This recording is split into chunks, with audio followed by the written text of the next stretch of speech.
مولانا رومی لکھتے ہیں کہ ایک چڑیا اور ایک چروٹا دونوں بیٹھ کر باتیں کر رہے تھے کسی پیڑ پر۔ تو دور سے آتا ہوا ایک شخص چڑیا نے دیکھا جو بہت خوبصورت لباس پہنا ہوا تھا، ٹوپی اس کے سر کے اوپر تھی، سفید اس کا لباس تھا، ہاتھ میں تسبیح تھی اور ایک ہاتھ میں چھڑی تھی۔ تو اس چڑیا نے دیکھ کر کہا اپنے چروٹے سے کہ یہ تجھے دکھائی دے رہا ہے یہ ایک شکاری ہے۔ تو اس کے چروٹی نے کہا کہ تم کیسی بات کرتی ہو، اتنا نیک آدمی ہے، یہ تو ایسا لگتا ہے جیسے دین کی دعوت دینے آ رہا ہے۔ تو چڑیا نے کہا میری بات مان یا مت مان، یہ شکاری ہے۔ چروٹے نے اس کی بات نہیں مانی اور وہ دونوں باتوں مصروف رہے۔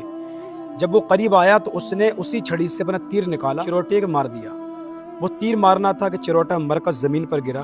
چڑیا روتی روتی اس وقت کے بادشاہ کے پاس پہنچی اور کہا کہ حضور فلاں شکاری میرا ہم سفر مار دیا۔